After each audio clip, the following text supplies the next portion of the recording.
Hello everybody. I have got some goodies to show today. These are all new buys, things I've ordered, and there's a good number of them because, well,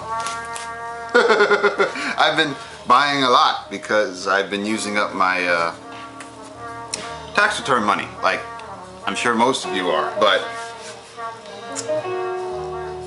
I am really excited about some of these because I've wanted them for a while, and let's just jump into it. I got a lot. I don't want to make this too long, but the first one, you could hear it starting up in the background. It's the Chicago Odense Ensemble. Double LP. How do I describe this? It's sort of a blend of improvised space rock and jazz. Really damn cool. You have members of Tortoise who are from Denmark. You have members of Chicago Underground Collective. Who else? It says Tortoise, and there's another one. Isotope 217. So it's just a mesh of a bunch of people that when they were in Europe all ended up getting in the studio together and just improvising a record. Then Jonas Monk, who's from the band Tortoise, if I'm pronouncing that right, sorry, took those recordings and edited them and meshed them together, and this is the record they got. Love it! I ordered it right from the website. It was like 45 pounds, which included the shipping for worldwide shipping. So it was a little pricey, but whatever. You know, whatever. Just, I mean, really damn good. It's very reminiscent of 70s Miles Davis, like the Eggharta or Live Evil record.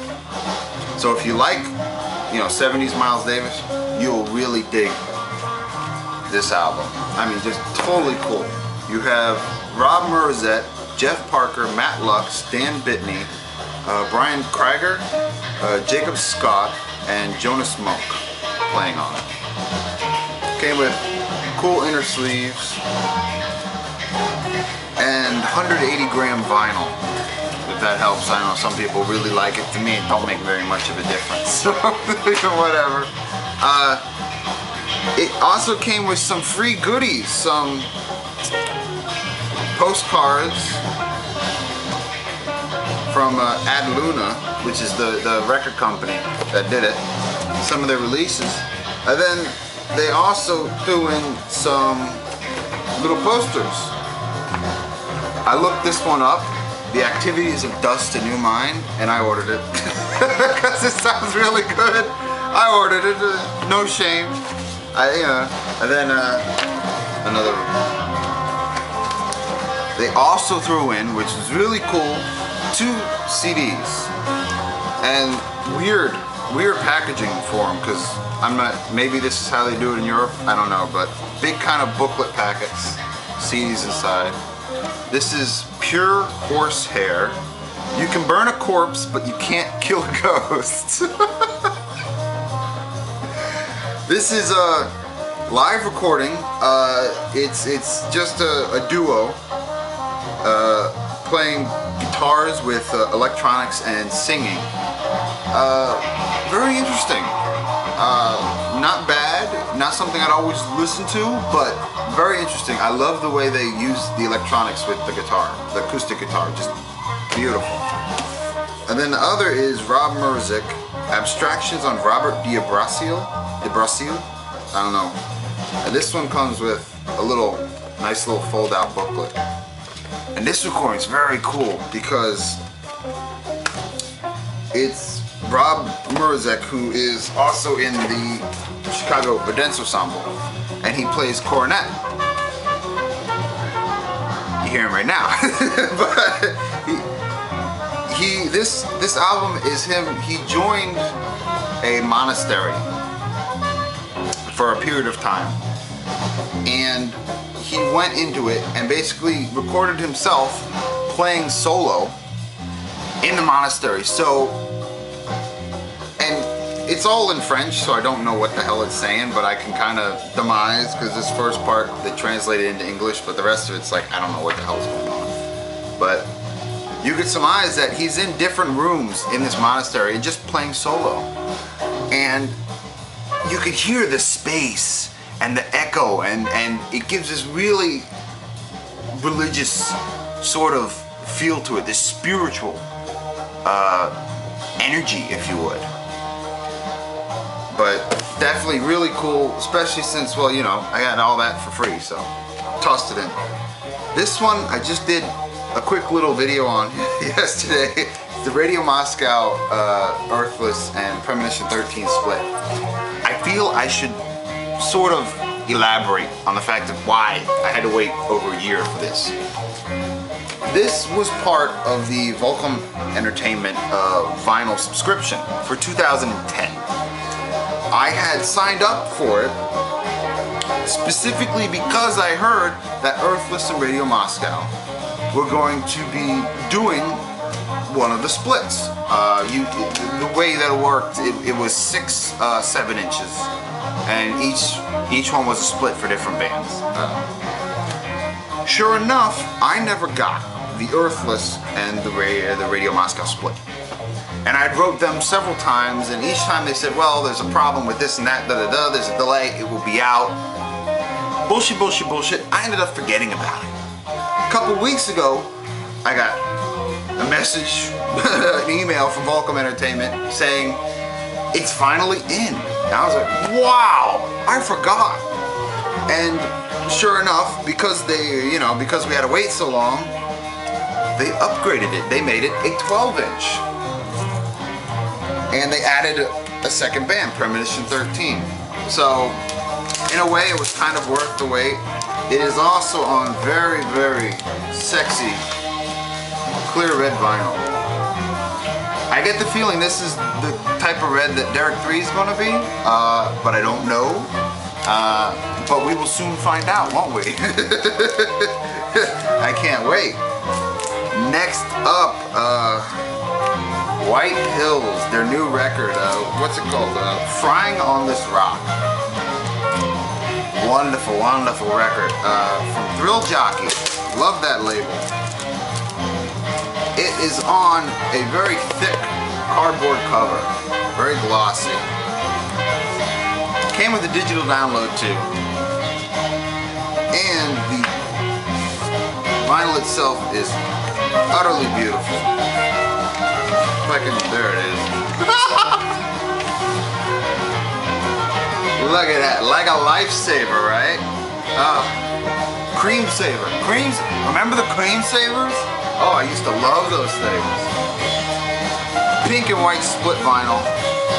You can only get it from the mail order. There was a certain number of them. I don't know how many more there are. But if you like White Hills, definitely pick this record up. This record is sort of them getting back to their roots. In essence, that it's very loud. It's very rocking. It's very the guitar is this huge sonic boom coming at you. That's what they sound like. And the last record, they went into a little departure a bit, where they were sort of tinkering around with some electronics and a little bit of like drone ambient, and that's gone on this one. They just went back to what they do best, which I was very satisfied with. So no complaints from me on that one. The next two are from this band. I'm probably murdering how you're supposed to say this. Embogodum. This one is The Metallic Year, and They Turned Not When They Went. This is a project between Alexander Tucker and Daniel DeBane. And Alexander Tucker, he was in a bunch of different bands along with Daniel O'Sullivan, who I just really love. And when I was on Thrill Jockey, I had noticed this, and when he was on it, I had to pick him up. These are both Thrill Jockey records as well. And the cover art was actually paintings by Alexander Tucker. And it's sort of experimental music, if you would. It was recorded on reel-to-reel tape, so there's a bit of tape effects. It's sort of drone ambient with a little bit of folk mixed in there. Hard for me to describe, but if you like kind of out there music, you know, you'll like these. The next one, I've been wanting this one for a while, and I just kind of finally got around to get it because I went on Thrill Jockey and bought again, and another one off Thrill Jockey. But this is Doorwitch by Alexander Tucker. This record is so good. It's again, the artwork by Alexander Tucker. It's painting. It's like, I guess you'd call it like acid folk in a way, in the essence that it's all acoustic instruments played in a style very reminiscent of folk, but it has this sort of intensity of like a rock record or heavy metal. Almost like the first album, the first song, His Arms Have Grown Long. It's just this repeating like bit with a viola and a cello and a little bit of electric guitar, sort of like following the lyrics. It sounds like Tool, but it's played with, you know, it's like a folk song. So it's really cool. The whole record is just absolutely wonderful. It's mellow, it's somber, it's folky, and yet it's powerful and rocky at the same time. Really happy with that one. He is, the next couple months, I think May, he's coming out with a new record off Thrill Jockey. I will be sure to pick that one up. Next up we have the Jacob Fred the Jazz Odyssey. Damn good record. Double album. Jacob Fred Jazz Odyssey. How do I describe this? Albums stay gold, by the way.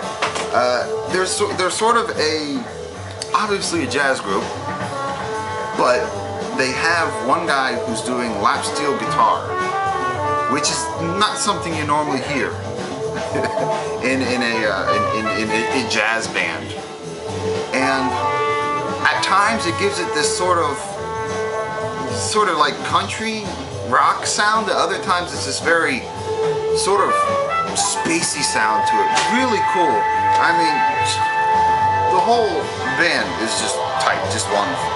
But to me, the lap steel string guitar just make the whole album for me. The sensation of seeing light. The first song on the B-side. Utterly fantastic, just love it. What's up, Zach? Do you want?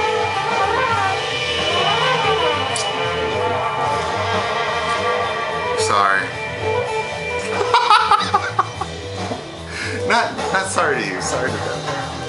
Alright, last two. Let's finish this up.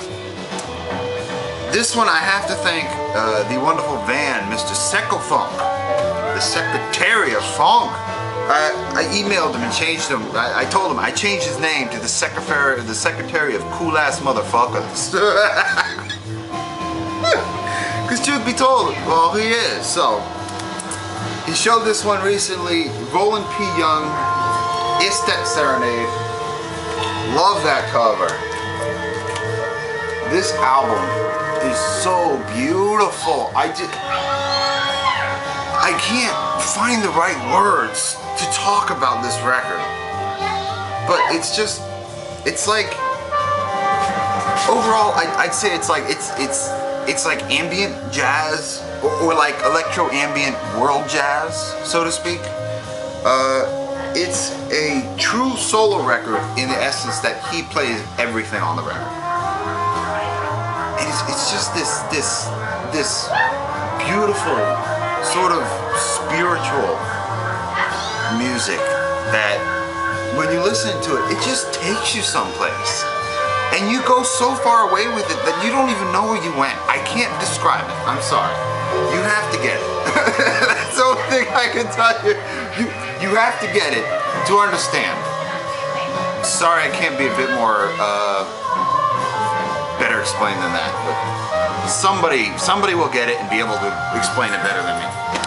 Last one I was really excited to get because I had found this band by accident on YouTube when I was looking up a different band, and I was like, God damn, this is some killer music. And what ended up happening was I went onto their website to find their album. They had only done one. It was on CD, and sure enough, it was sold out. I was like, damn it. But turns out they had a 7-inch, but it would have been like really expensive to get the 7-inch because it was coming out of like England, and it would have been like $20 for a 7-inch. I'm like, screw that, it's not worth it. And I figured, you know what, when they do another record, that song will be on the record anyways, and sure enough, I was right. Jaribo Afrobeat Orchestra. Wonderful shit. Oh man, look at that cover. This came off of Tramp Records out of Germany. And the Jaribo Afrobeat Orchestra, they sound like a band out of like 70s Nigeria. I mean, just pure Afrobeat, funk jazz. Unbelievably fantastic. But it's a band from Japan. A bunch of modern day Japanese guys playing this just killer, just, you know, African funk jazz. I mean, it is unbelievably wonderful. Just, I don't know how to describe it. This would be good. This would be really good astral traveler music. Let's put it that way. The labels too are just very plain. Just white, nothing. Kind of gives it sort of like a, again, sort of like going back to the 70s. It makes it feel like it's a record from the 70s, but it's just a modern day, wonderful jazz funk Afrobeat band. Definitely look these guys up. Jaribo Afrobeat Orchestra. That is all I got to show for today. I hope everybody enjoyed, and I had a couple new subscribers, so thank you to all, and until next time.